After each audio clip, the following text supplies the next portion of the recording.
again. Welcome to today's webinar, Why Measuring the Impact of Doing Good Matters. We've got some great speakers with us here today. I'm so excited to introduce them in just a bit. But before we do that, we're going to cover a little bit of housekeeping. So all lines are muted, as you probably have noticed, but the chat is on fire. So do check it out from time to time. It's kind of like our nonprofit water cooler where you'll get to see some really cool takeaways from your fellow nonprofit leaders. You'll get to hear maybe some resources or just all around some water cooler talk. So check out chat and let us know kind of what you're thinking as you're hearing about the content. But if you have questions, the best place to ask your questions is in the Q&A section of the Zoom webinar panel. You'll see that on your menu. There's two message bubbles. It says Q&A. Go ahead, submit your questions there, and you'll also be able to see the other questions that people have asked and get to upvote for your favorite questions. And we do take that into account as we're considering the questions to get to during today's Q&A. And let me also say, we've got almost 400 people with us today. We've got even more who are tuning in via Facebook. So we're going to do our absolute best to answer as many questions as possible. But that being said, time is finite. We won't be able to get to all of your questions, but nevertheless, go ahead and ask your question. It's very possible that someone else is thinking the same thing and gives it an upvote. All right, other things. So you will get an email with this recording, with the slides, with any resource links that were shared during today's webinar. You will get it nicely bundled up in an email. I'm going to aim to send that email out to you in the next day or so is my goal. And you can forward that email to anyone who's maybe missed the webinar and you think they would really get a lot of value. Sharing is caring. We love it when people share our webinar recordings and our slides and resources with other nonprofit colleagues. So again, anything you might have missed, or if you have to hop out early, don't worry, you will get the recording of today's webinar. All right, so we're getting to the main event. We're almost there, but first, if you are new to Techsoup, welcome. It's so great to have you here. We are really just this growing community, this movement, all about bridging tech solutions and services for good. We equip change makers with transformative tech solutions and skills that they need to improve lives globally and locally. But we do a lot more than just offer discounts on the tools that you need, which a lot of people know us for that. But we also provide support and training, community, more to help over 1 million nonprofits in more than 200 countries and territories make the best use of those tech tools. So we're not just giving you those tech solutions and products, we're also helping you optimize them for your nonprofit so that you can really scale your impact. And we're super fortunate to work with very generous donor partners like one here that you're going to hear about today called QuestionPro to build a technology product philanthropy program that truly serves the nonprofits in our communities and the libraries and the foundations across the world. So you can check out all of our great offerings from our partners by visiting our nonprofit tech marketplace. Just head on over to Techsoup.org and you'll see catalog at the very top, and that's where you can see all of our offerings for really just about any problem you're trying to solve using tech. Okay, now as promised, on to the main event. So today we are joined by Ashlie Bryant. Ashlie is the co-founder, president, and CEO of Strands Global Foundation. As a leading anti-trafficking advocate, she has been dedicated to combating human trafficking for 11 years. And since 2011, Ashlie was instrumental in creating Protect, Prevention Organized to educate children on trafficking. It's a human trafficking education program designed to train all school staff and educate students at the elementary, middle school, and high school levels. Protect is rolling out in California, Utah, Texas, and Michigan, and the Republic of Cyprus. The program has reached over 60,000 adults and an estimated 500,000 youth. So excited to have you here, Ashlie. Just a round of snaps, first of all. But we're also joined by Ray Bryant. He's an advisor to Strands Global Foundation, so you're going to get to meet him and hear a little bit about his work. And then Vivek Bhaskaran, who is founder of QuestionPro, unfortunately is unable to join us today, but you're still going to hear about how Strands Global is able to really scale their impact by better metric reporting through the story of Ashlie and Ray today. So we'll make sure that we do our best to get that information to you. So thank you again, a round of snaps for Ray and Ashlie for being here with us. And with that, Ashlie, Ray, take it away. All right, thank you so much, Nicole. Thanks for having us, and welcome everyone. We're really looking forward to having this conversation with you today. Data has been an important component of everything we do at Three Strands Global Foundation from the very beginning. Everyone on staff knows that I'm a data junkie. I always say that because I'm always asking questions about data and the impact so that we can see if we're actually making impact or not. So I thought I would just start off with just talking a little bit about Three Strands Global Foundation. Today, we're going to cover data for good and data for impact. And at Three Strands, we actually have a vision of a world free from human trafficking. So we're an anti-trafficking organization.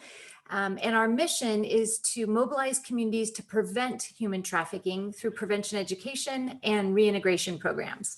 And all of that are on the call today, some of you may be very familiar with human trafficking and others not, but it's important when I talk about data and when we share with you our data that I just briefly for 2 slides kind of give you a little bit of background so you understand the context of how we look at our data. So in order to be able to know our problem and what we're actually solving, we have to look at the issue of human trafficking. And we know it's a global issue. We know that there are 40 million modern day slaves in the world. We also know that this is the heat map. Polaris, which is the National Trafficking Hotline, is housed by the Polaris Project nonprofit.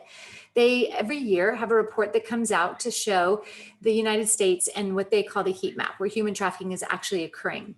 So for Three Strands Global Foundation, who focuses in as a mission on prevention, we want to make sure that we are preventing the crime before it starts. And so we look at this problem, human trafficking, and look at the heat map, as well as working with our other nonprofit partners and collaborators and law enforcement and government to be able to dive deeper into the issue state by state. Then if we think about human trafficking, most of you may be familiar with what I call commercial sexual exploitation, which is sex trafficking, but maybe not so familiar with labor trafficking. But in the United States, these are the 2 types of trafficking that we track at the National Trafficking Hotline level.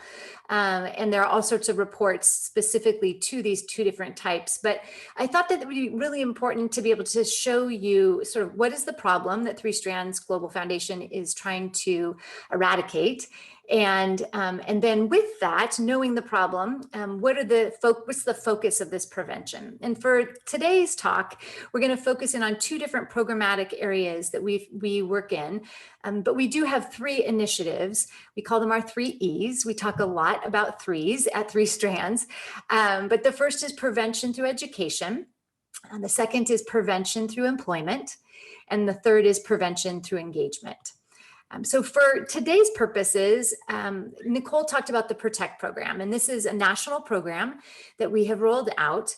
It is a 4-pronged approach. It is making sure that there are protocols in place so that our students don't fall through the cracks if they are self-identifying or identified by anyone on campus. There's training to make sure that those staff can actually identify trauma as well as other indicators of human trafficking. And then there's education, which is the K-12 curriculum, elementary, middle, and high school. And then last piece is research, which is really important, which today is where we're going to focus the majority of our time. But I thought important to be able to share with you what's the problem, how are we addressing it through prevention, and what are those initiatives that we're actually addressing it with, and then go through some of this data. So PROTECT is a 4-pronged approach. And a national program. The other program that we focus in on is an employment program. It's actually a direct services program for survivors and at-risk individuals. And so we meet their needs through direct services and wraparound services, and then make sure that they have different pathways to employment. And that could be some of our employment partners. It also could be education is another pathway. But we want to make sure that they're stable, and that they have all their basic needs met so that they can thrive. So how do we measure that, right? In both the Protect program as well as the Employ Plus Empower program, which is this program, we're constantly talking about how do we measure the impact of these two areas at 3 Strands. So when we talk about measuring, and this is where you all are here, we really sit back and think through what are the things that we want to measure. And an evaluation plan and a logic model are really imperative to be able to put together for your programs to make sure that you know what is it that you're looking for, what's the problem, what are the outputs, what are the inputs, what are the immediate goals that you want to hit, what are the medium term goals and some long-term goals. And then being able to talk that through and see, are these realistic within the implementation process of how we're going to implement this program or the service? But the surveys are a key component as well, right? How do we then ask the questions? Are we asking the right questions? And sometimes for us, we use actually focus groups and we pilot quite a bit to see, are we getting the responses that we need? But how can we externally capture those results, right? So if we look at the implementation process, QuestionPro is such an important key component of our implementation process, because we have a pre and a post test for our programs that we can generate that external information, and then we can evaluate, is the question on target or is it not? And then is our data, the data actually showing us? And do we need to pivot, although that word's overused right now during COVID, but be agile and be flexible to be able to meet the needs of who we're serving, right? And never lose focus of who we're serving. So in our case, we're serving the population of students and teachers in schools and communities. And then we're also serving the communities and survivor leaders, as well as those at risk of being trafficked. So is it worth a long-term investment? Is it worth it as a long-term investment? Absolutely. And the reason for us is that funding often comes from the data that we actually are able to share with our funders. So if we look at our conversations with our funders, some of the first questions they'll ask are around, how do you know this is successful? How do you know this is reaching the right population that you're trying to serve? And we can break that down, and we've got some examples for you today. And then as we answer those questions, we often hear from our funders, thank you so much for taking the time to be very evidence informed, is what we talk about. And there's a lot of debate around evidence-based and evidence-informed, but those answers to surveys, our pre and post in all of our programs, really inform our decisions. And they give us the evidence to be able to make changes if we need to. So the why data is a really important question at 30,000 feet. So as we think about measuring impact, we have to be, our view at 3 Strands is we have to be willing to hear what we might not want to hear about our program. So in order to truly affect the change that we want to affect in the world, with respect to what Ashlie talked about, with respect to our education, employment, and engagement programs, we need to be evaluating those programs for what they're actually doing for our constituents. We do that through a combination of qualitative and quantitative data. So it's really important for us to be able to actually measure. And I will tell you that as an organization that has several financial institution foundations as funders, they obviously love numbers, but we also look a lot and spend a lot of time with qualitative data, because it's often an overlooked a metric. So we take these things and this allows us to look at each program to say what's working for our constituents, what's not, and then to more specifically target funders to say to people, okay, here's the deal. This is what we're having. This is the impact. This is how we're changing this district, this region, this state. And then it also, and Ashlie touched on this briefly, it validates existing funder investments. So when you receive a large grant, and anybody that's done that knows this, there's always a point in time where you have to report out at the end. And what we have found is that our ability to collect and organize our impact data, especially with QuestionPro as kind of the backbone of that, that we can sit in those meetings, those grant summary meetings, and we can say specifically how we actually impacted our constituents. the next slide, please. So let's talk in a little bit more detail about how we actually measure impact. So one of the things we do is we test our logic model. So from the very beginning, because as Ashlie said, she loves measuring impact. From the very beginning, we built a logic model. And the logic model has 3 domains. And those domains are teacher/adult knowledge, student understanding, and student behavior change. So when we measure impact, we do it along one of those 3 domains. So we're very clear at a sort of high level how we're going to measure impact and what we're going to report out on, and ultimately what we deem as success for a program. For the Employee and Empower program, we measure things like self-efficacy and self-worth and sort of more internal metrics. Having a guide for each of our programs, we then can say how effective is the program. So we ask a series of questions, both for Employee and Empower and Protect, to our constituents, students or participants or adults. And we say, are we actually increasing teacher and adult and administrator knowledge? And if we are, how well are we doing it? There's some sort of baseline knowledge that we're measuring. How far up does that baseline knowledge go, if at all, through the program? How much are we increasing an Employee and Empower participants' self-efficacy, or are we at all? And so we look at those and we say the programs, and often, this is what we find. Often, in many places, our programs are effective, and in many places, we need to figure out how to modify the program to make it more effective. And that's one of the great things that we've learned over the years of actually measuring impact, is that we measure where we're not doing what we think we should be doing and what we need to do. And that leads us to this concept of measuring internal performance. We look at our programs across geographies so that we can figure out where we're having better, bigger, higher impact and where we're not. So in other words, if we have, as we mentioned, we're in multiple states.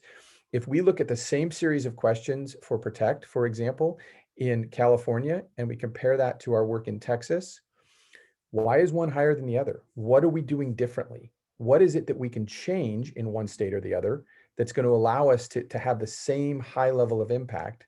And we actually can then have our team members looking at the results and then sharing sort of best practices internally, because we understand where there's delta because we've been measuring it. And then, of course, there's the external impact, and it allows us to go back to places, for instance, with Employee and Empower where we work, and to go to economic development authorities and say, hey, here's what our employment program looks like. Here's what our retention numbers look like.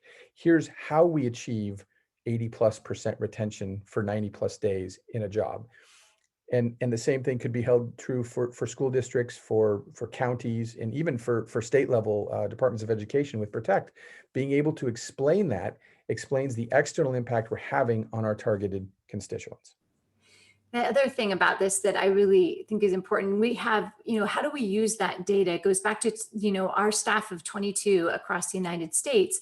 They're empowered to be able to actually understand the data in their regions, right? So no matter which program they focus in on and serve at Three Strands Global Foundation, they too want to understand the data to be able to not only share with those school districts or those survivors that they're working with, but to make sure that they understand how the data actually has affected them through the process of implementation that they've been a part of, right? So that's really important. I have 2 anecdotal stories that I thought I would share in this place too. And it's around what Ray had just talked about.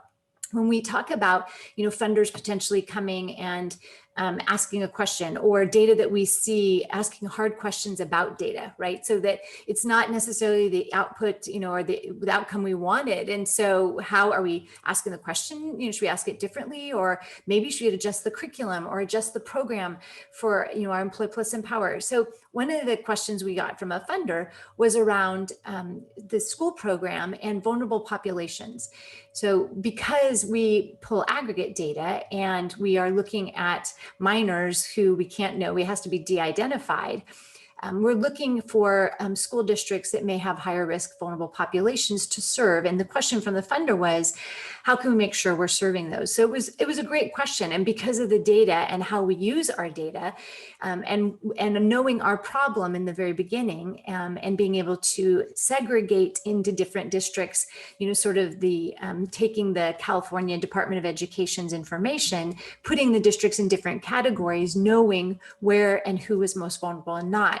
We're able to look at our data and that map of the vulnerability and be able to say where we're meeting those students where they're at. So it's really important to be able to, I think, not be afraid of data, and as well as ask hard questions when you get responses that aren't particularly what you want, so that you can dive deeper into them to figure out why is it that you're getting those responses.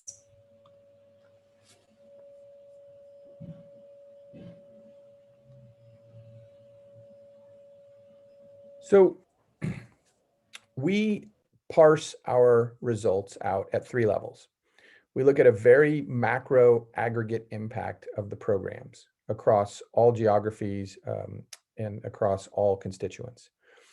And then we look at what we call cumulative data, which is really sort of regionally aggregated data that we sort of have an internal structure set up that allows us to look at this in a very specific way.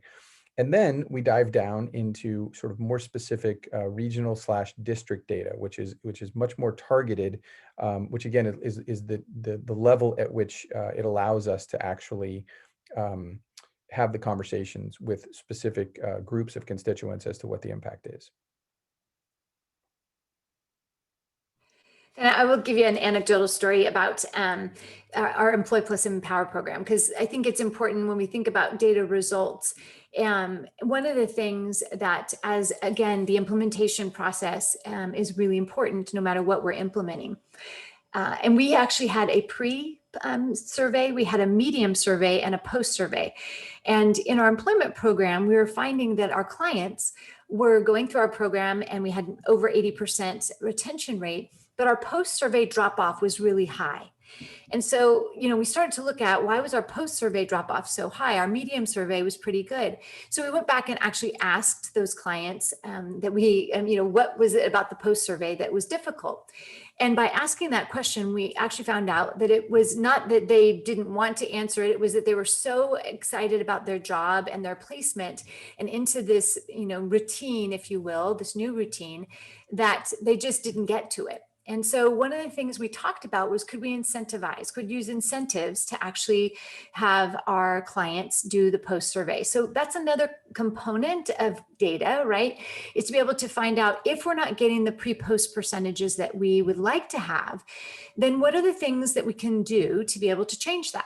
Another thing that we did in this instance was we removed the mid survey so that we had a pre and a post, and then we have incentives. So in that case, we eliminated so many questions all the time, because if you're anything like anyone on the planet, surveys aren't the most fun thing for everyone to take, is what we'd say. But with QuestionPro, we actually talk about often that the importance of it is to incentivize people and make it so that they understand the value of it. Because sometimes if you don't understand the value, then you don't do it. But when you understand the value for yourself, as well as who you may be working with and working alongside, in this case, our clients and our students and our teachers, when they understand the value, then they actually do the surveys and we get our data. So really important key component for us to realize. Yeah, it's a super important point, because one of the things that we learned is there were sort of two levels of friction. One was the volume of responses we were requesting, sort of created this friction for our respondents, right? None of us like to spend too much of our day responding to surveys. And then the other, as Ashlie touched on, is the idea of how are you collecting them and how efficient and easy is the tool.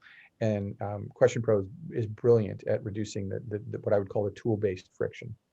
And I think the value proposition, the QuestionPro product needs to be part of the value proposition, right? That's part of it. When you make it part of the value proposition for your clients or who you're serving, then it doesn't become an issue. And that's what we figured out in the example that I gave. And that was really an important piece of not only getting more data, but actually using the QuestionPro tool the way that we really intended. So we thought we would share with you a little bit of that data. And please, if you have questions as we go, I know Nicole's taking those and we're happy to answer when we get to the end. But Nicole had talked about what's the Protect impact. So this is Protect, and we have reached an estimated 500,000 students. 94% of adults surveyed before and after receiving Protect report they now can define human trafficking. Now you might say, okay, why is that question important? So part of what we know of the problem of human trafficking is that there are a lot of myths, right? There are a lot of untruths about this crime. It's a crime that hides in plain sight. It's not a take and grab crime. Someone has to use force, fraud, and coercion, which are 3 words that are part of the definition. And most of the time, it's coercion and fraud before force. So really important for us as we're out in the world doing good education, solid education about what this crime is and it isn't, is that we ask pre, do they know what it is? And then post, do they know how to define it? Do they know actually that it involves force, fraud, and coercion? And there's an or between each of those words.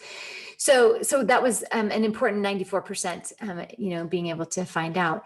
93% of students surveyed before and after receiving Protect report they now understand how to protect themselves as well as their peers.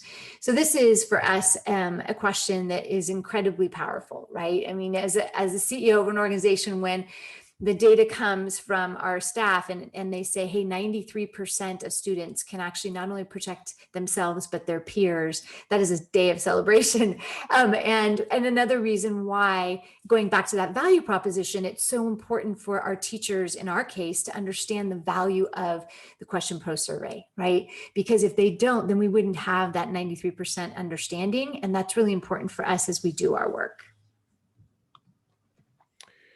So very briefly, so what Ashlie just showed you on the prior slide is our aggregate impact. And this is an example, there's certainly significantly more than this, but this is an example of the type of cumulative data we would include. So let me just briefly touch on this. The left graph on this asks the question, in nearly half of all child trafficking cases, the trafficker is A. Well, what becomes interesting is the correct answer to this is sadly and tragically is a family member. And so if you think about this in context, what story does this tell? This tells that the adults who have been asked this question, who are responsible, maybe a school administrator, maybe a teacher, understand that in fact, family members are involved in trafficking. We can now demonstrate and measure the impact that 77% of the people who go through the program now understand that fact. Okay, and they're in a better position to protect those in their charge. The top right graph here, the United States Department of State includes these 3 acts. Ashlie touched on this. It's force, fraud, or coercion. Again, having a baseline definition is key to having knowledge of the crime and being able to play a role in preventing it. And then the final one down in the bottom right here is, beyond the requirement of mandated reporting, how confident are you in the other steps required to report suspected trafficking? So again, when we think about going back, tying this right back to the logic model, how much do you know and what behaviors are you modifying? Here we're saying that now 97% of the adults responding to this are somewhat confident or very confident, with fully half being very confident they understand the steps of reporting suspected trafficking. So as you might imagine, we take this plus all of the other data that's not in this example, and we present this to a funder, potential funder, we present this to an existing funder, and it starts to really tell a story of the impact that the program's having. And we're all about telling the story, right? We actually, behind every face is a story. That's what we talk about often. And I think the last one that Ray just talked about is really important, to be able to pause and think that beyond the requirement of mandated reporting, right? We know as mandated reporters that responsibility, but beyond that, how confident are you? And this goes back to, if you remember, I shared the 4-pronged approach with Protect, that the very first part of that was protocol. So what that says to us is that they understand not only that they're a mandated reporter, but they also understand their protocol. And in our Protect program, which is all actually online, and we built that in conjunction with 2 other nonprofits, Frederick Douglass Family Initiatives and Love Never Fails, and also have a partner in Arizona State University, to be able to use a behavioral platform or a growth platform. And so when we talk about that they understand, that means that they can access their protocol, they can go up in that actually see where that protocol is. So, and that comes from the qualitative data too, right? So Ray talked about that we have both quantitative data as well as qualitative data that we can marry together to tell that story. So there's a great question, and this is, I think, the right time to actually answer. There's a great question in the chat about this idea of how do you integrate data gathering with your value proposition, and the data you're seeing, we have been able to gather because when Three Strands solicits for a grant, right? When we put in a grant application, it is an integrated application both for the delivery of the program and the delivery of the data. At a more granular level, when an adult goes through the program or a student goes through the program or the curriculum, actually, the surveys are actually built in as part of that. So they are actually a step within the program. So they are completely and fully integrated, and they're not, sort of an afterthought. It's not, oh, I forgot to do that. I maybe a teacher going, wait, I delivered it and I forgot the survey part. They're actually built in so that there's really no lag time. There's no sort of need to go back and do anything, but it is an integrated, integral part of both the program and the promised deliverables. So hopefully that answers the question. And please, throw some more in the chat if it doesn't. Very briefly, here's some specific.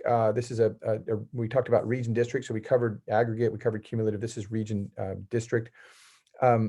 This is a Southern California area. And this is students responding to whether or not they understand whether or not something is a form of child abuse. And we see changes along some, and we see that the pre-knowledge in some is really high. So this tells us that we probably don't need to focus the program on the first two, and the other two, somehow we probably need to increase the program so it has a little bit better impact there. Top right, when faced with an uncomfortable situation, I'm certain that I will listen to my inner voice and tell a trusted adult. This is a big question because this is a behavior question, right? The third part of our logic model, the third domain, is student behavior change. So here, what we see, having collected all of this data in this particular area, is that we now believe and understand that 87% of the students in an uncomfortable situation agree or strongly agree, with almost half strongly agreeing, that they will listen to their inner voice and tell a trusted adult.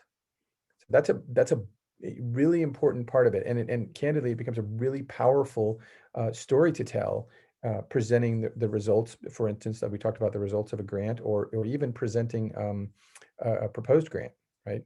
And then I know how to report a case of human trafficking. Again, this is a combination. It's kind of straddles the knowledge and behavior domains, but we get to the point where more than 8 out of 10 of these students taking it understand how to report a case of human trafficking. And I think that what I just want to be able to piggyback a little bit there is, this faced with an uncomfortable situation, one of the themes that flows throughout Protect is this idea, this concept of inner voice, so my inner watchdog. So, what we want to measure is that actually over time going to be able to grow? And will our students over time have a better concept of what that is and how to listen to it? And so it's being able to see this after curriculum has been presented is really powerful for us.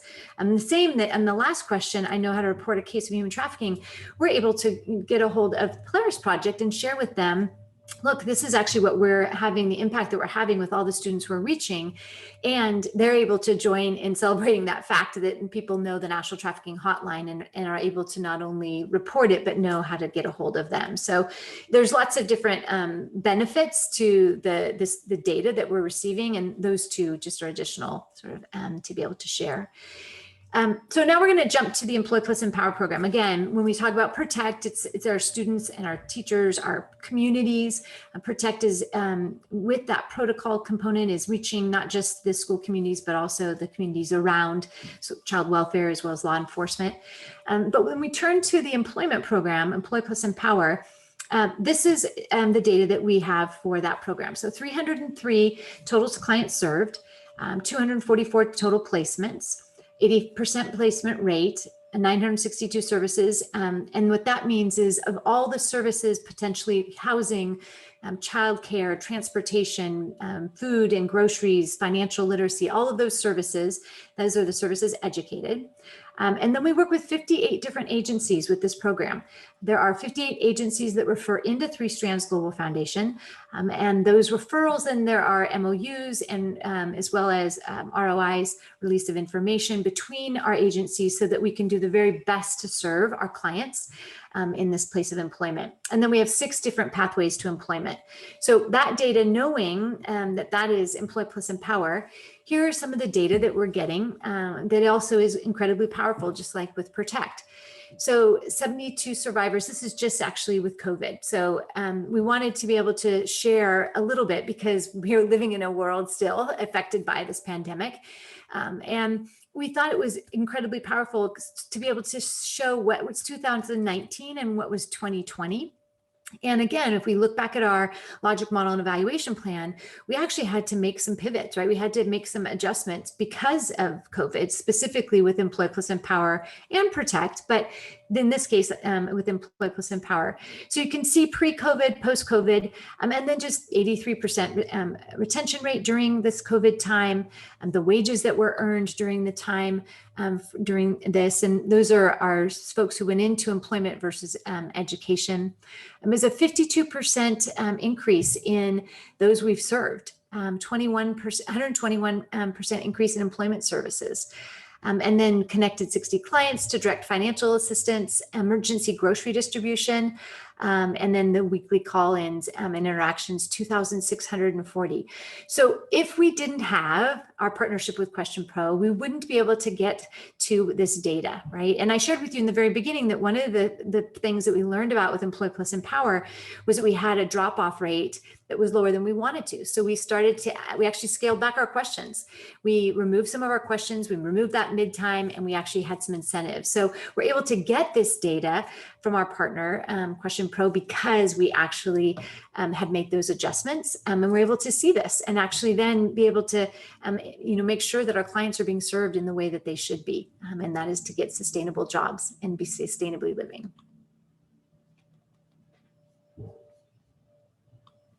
So let's talk directly about QuestionPro. So we have used a direct competitor of QuestionPro in the past, and the things you see on the slide here are specific to the value that we have found in the relationship. First and foremost is collaboration. It's fantastic the way that that we work together. I will tell you that our view, and certainly I believe QuestionPro's view, is that this is not a vendor relationship, if you will. This is a collaboration where they understand the impacts that we're trying to measure, they understand the impacts we're trying to have, and they help us along the way. Functionality, again, we've used competitors. We look at QuestionPro as like, we've got everything we need 100% to do our work. So it's really kind of simple for us. It's also, we talked earlier in the presentation about this idea of friction. QuestionPro reduces the friction that we have in this process, which increases our pre-rates and our pre-survey completion rates and post-survey completion rates for both of the programs that we measure. And then, it's fantastic to have a partner in this. I mean, as anyone who is involved in nonprofit work knows, it's tough.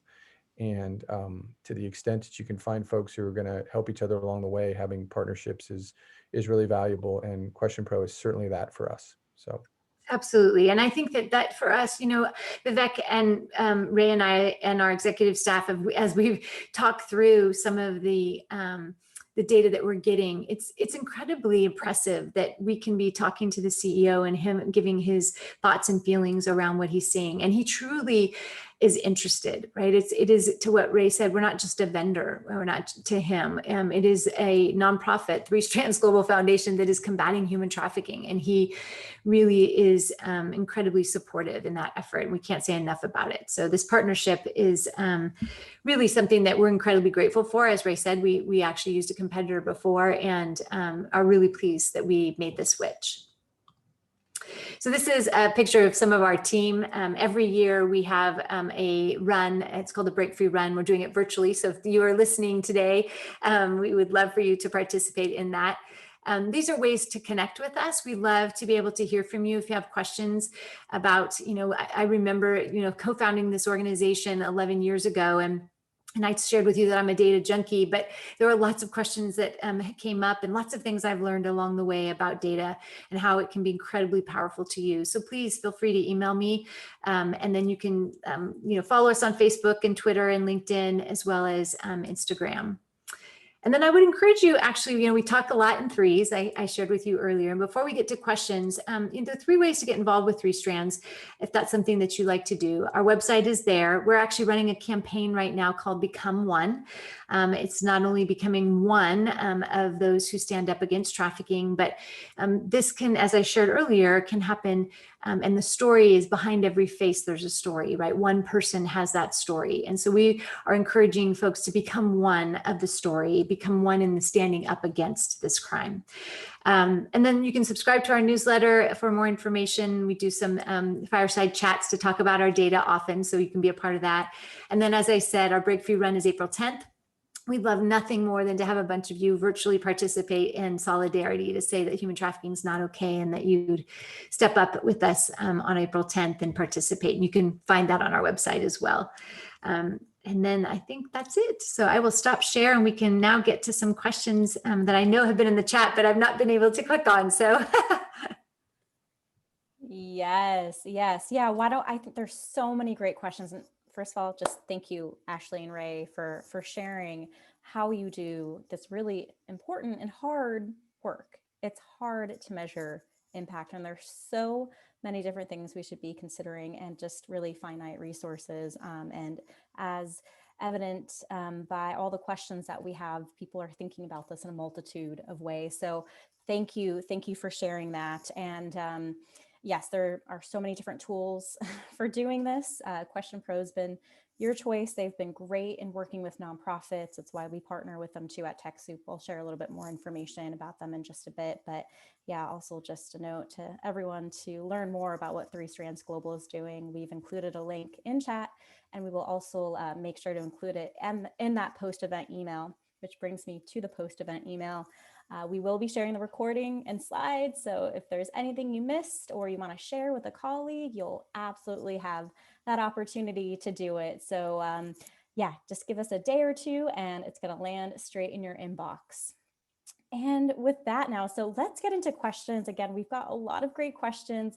We've got about 15 minutes here, so we're gonna do our best to get to as many as possible. And Ashlie, Ray, I really wanna invite you to look at the questions that kind of speak to you the most. I'll start with one question that's at the top here that I think is really great, and there's a ton of comments on it. And if you want to see, if you're watching this live right now, you'd like to see all the questions that have been asked, just head on over to the Q&A portion of your Zoom menu, and you'll be able to upvote for your favorite questions or add your own question as well. So let's start with this first question here. It's from Karen. Karen says, I help run a food pantry emergency needs agency.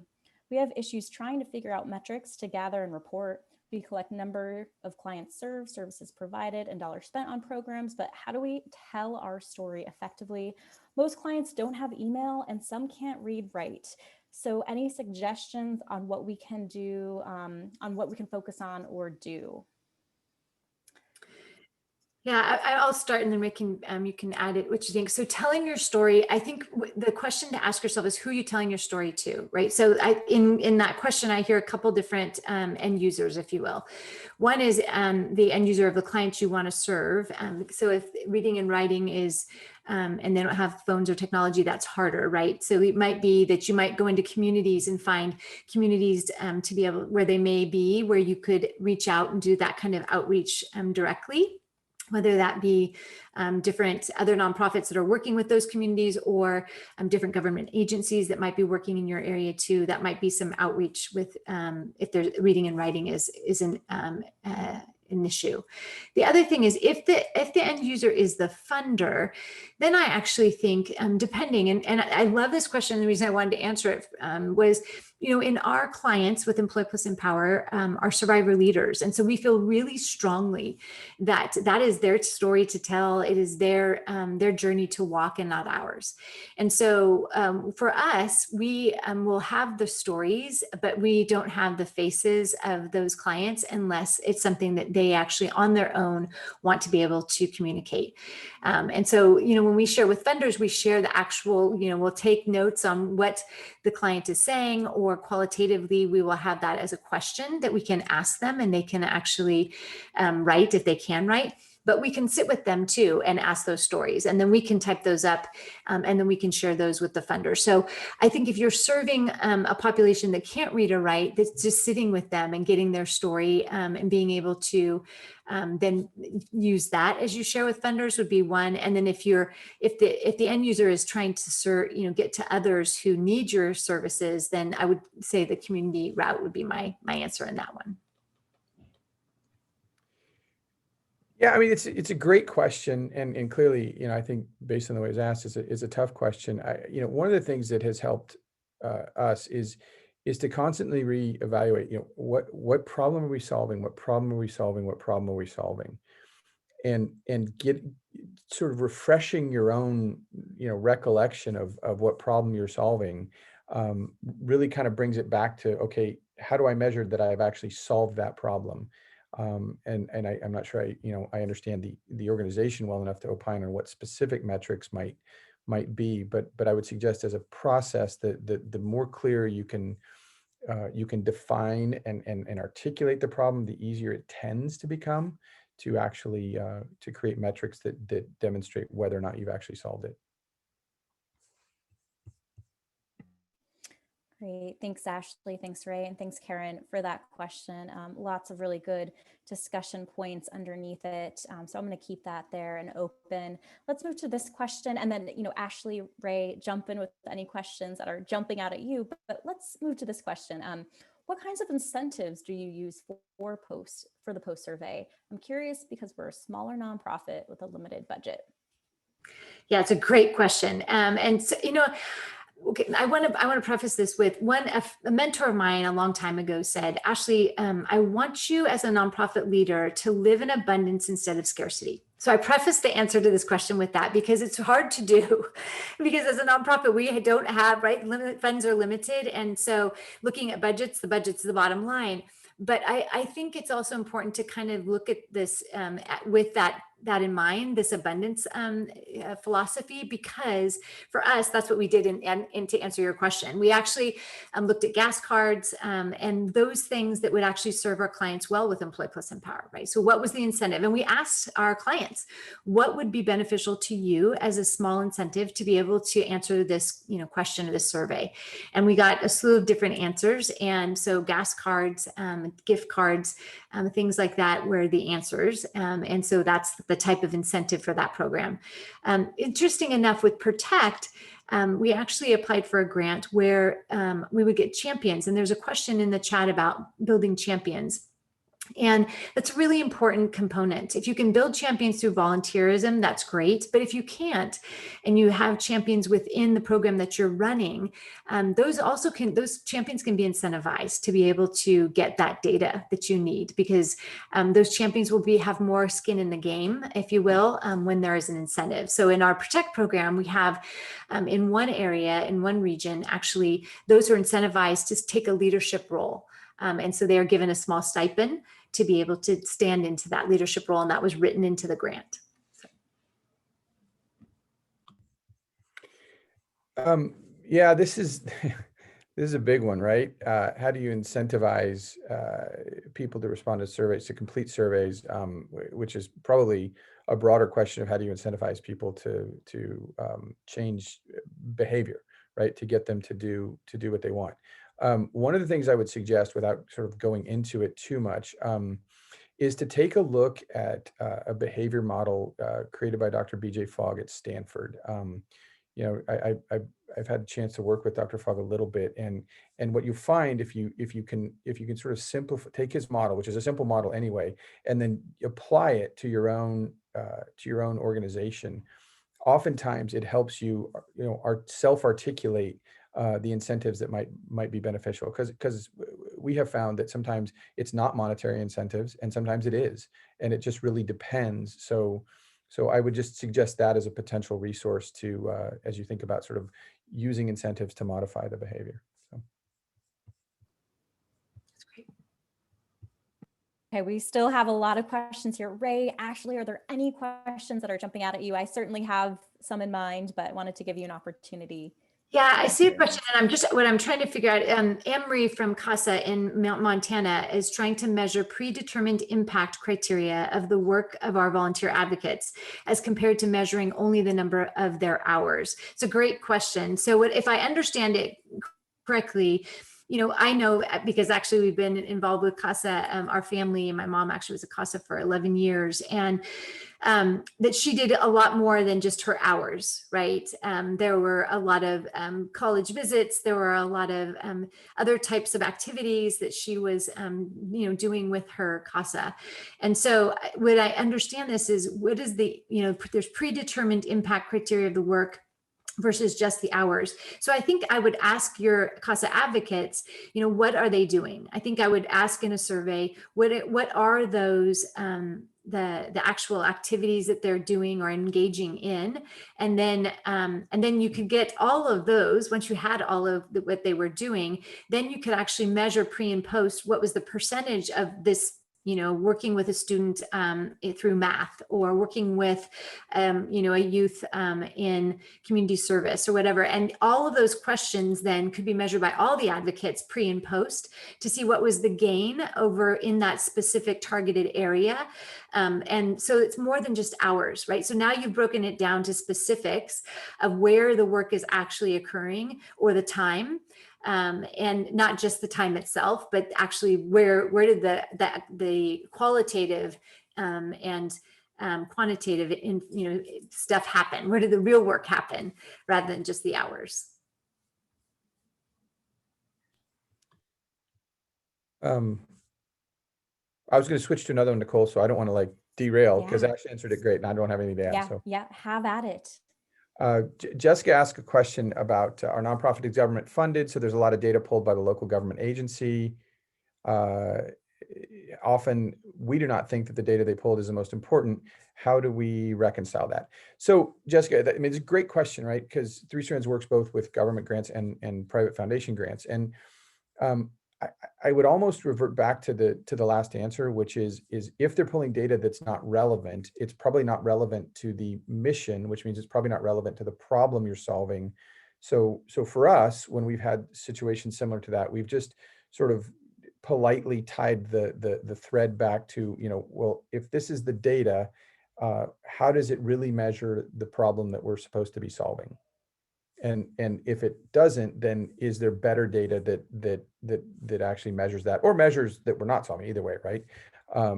But I think yeah, asking those questions, I think is really and it's pretty easy to do, and usually most we have found are pretty open to having the conversation, because the problem is the foundation, right? Everybody wants the problem solved, so the problem is the foundation.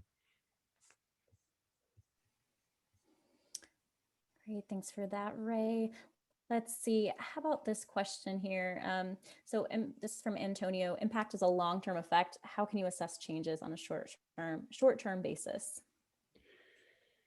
Oh boy, in 4 minutes. Huh?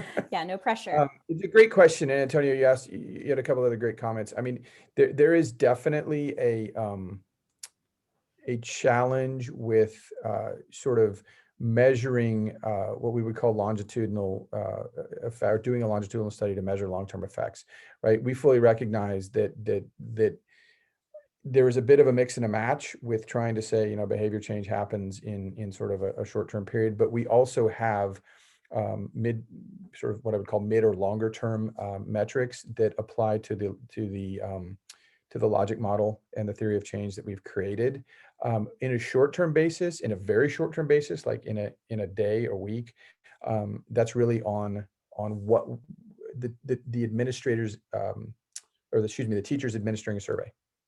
And we look at it and we go, okay, so from Monday when they took the curriculum to Wednesday when they took the survey, they get it. But then the question is, do they get it next semester? And then do they get it next year? And one of the things that I don't know if we were clear about in the program is a multi-year program. So we actually have metrics across 5th, 7th, 9th, and 11th grade for the same participants, which is really where we start to look at the question of behavior change.